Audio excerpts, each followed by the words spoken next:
ጤና ይስጥልኝ ውድ ቤተሰቦቼ፣ ፍቃዱ ድንቁ እባላለሁ። በጥቁር አንበሳ ስፔሻላይዝድ ሆስፒታል ውስጥ የክሊኒካል ፋርማሲ እና ሄልዝ ፕሮሞሽን ባለሙያ ነኝ። ለውጥ በጊዜ ሂደት በተለያዩ ደረጃዎች ውስጥ የሚያልፍ ሂደት እንጂ የአንድ ጊዜ ክስተት ወይም ደግሞ እውነት አይደለም።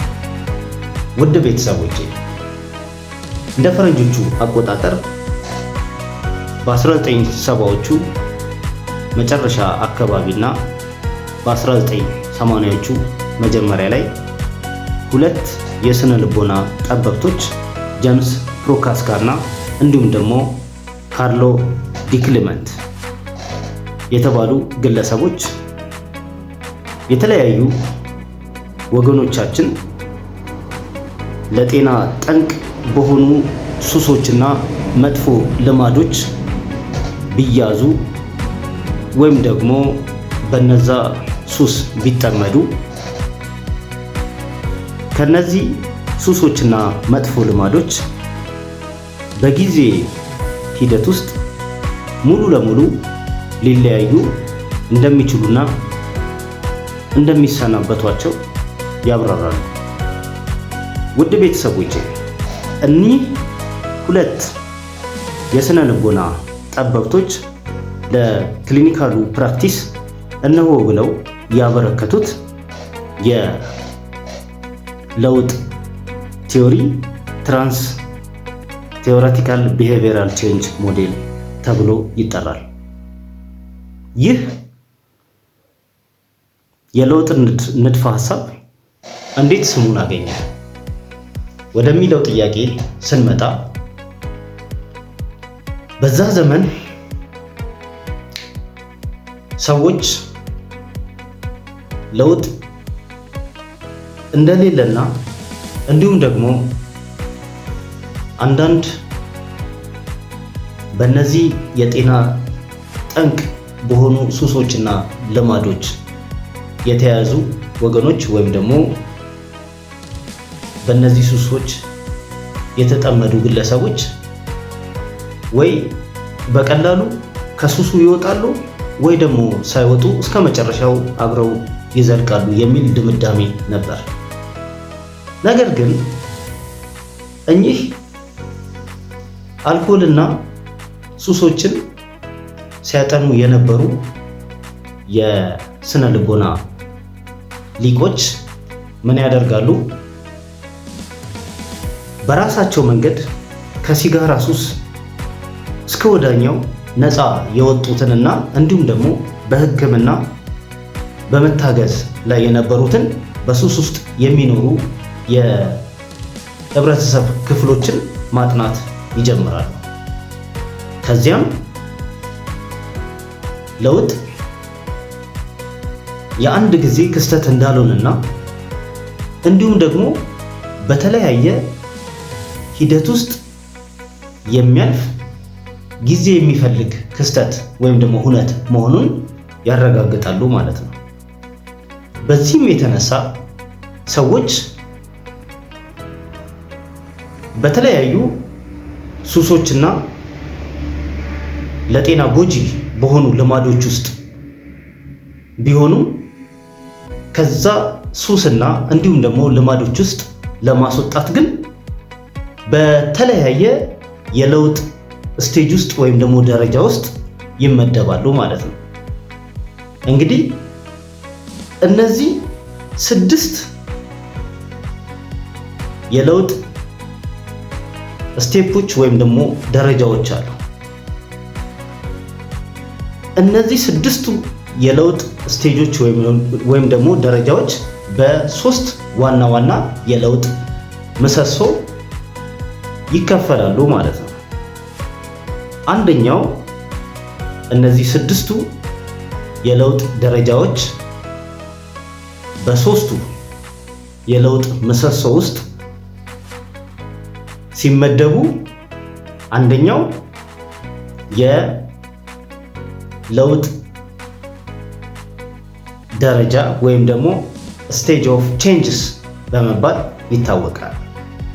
ሁለተኛው ደግሞ የለውጥ ፕሮሰስ ወይም ደግሞ ሂደት አሊያም ደግሞ ፕሮሰስ ኦፍ ቼንጅስ ተብሎ ይሰየማል ማለት ነው።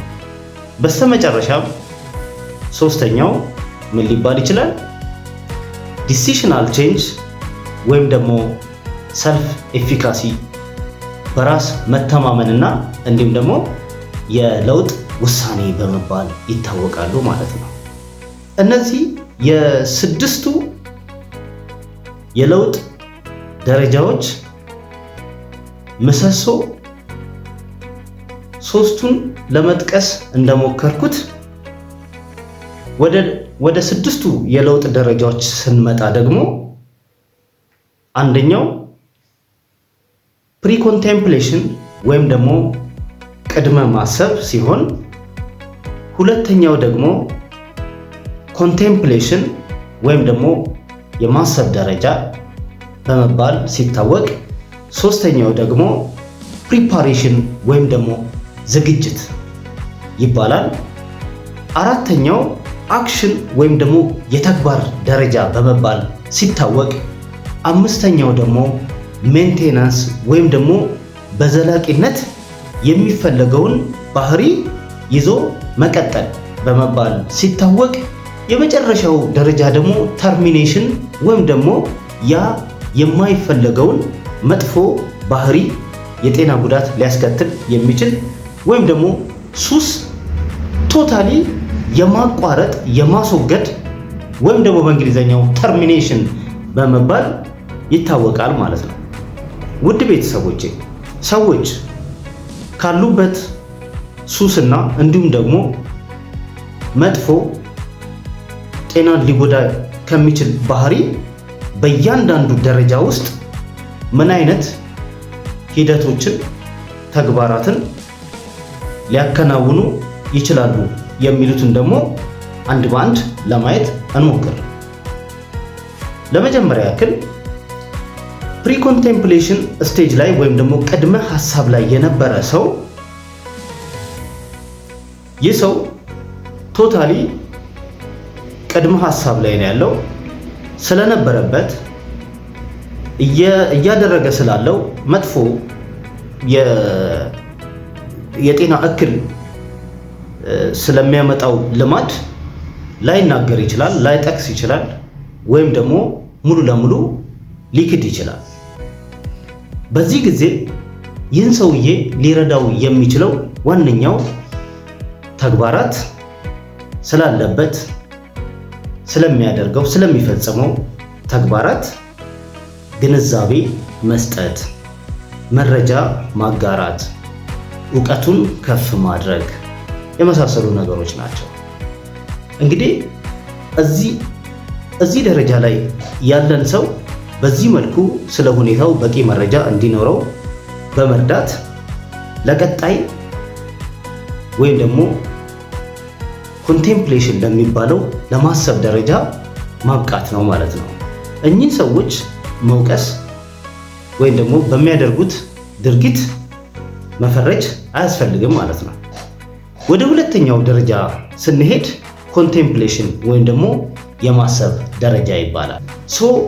ውድ ቤተሰቦቼ ዛሬ ያጋራኋችሁ የለውጥ ቲዮሪ በተለያዩ ሱሶች ውስጥ ያሉ ወገኖቻችን ፕራክቲስ በማድረግ አሁን በዘረዘርኳቸው ሂደቶች ውስጥ በማለፍ በትዕግስት ከነዚህ ስቴፖች ውስጥ መውጣት ከነዚህ መጥፎ የሱስ አረንቋ ውስጥ መውጣት እንደሚችሉና እንዲሁም ደግሞ የወደፊት ተስፋቸውን መገንባት እንደሚችሉ የወደፊት ትልሞቻቸውንም ካሉበት የሱስ አዙሪት ውስጥ ወጥተው የነገ ተስፋቸውን ህይወታቸውን ማለምለም መገንባት እንደሚችሉ ጠቋሚ የሆነች መረጃ ስላጋሯችሁ እጅግ በጣም ደስን እያለኝ ወደፊት ከዚህ ጋር ተያይዞ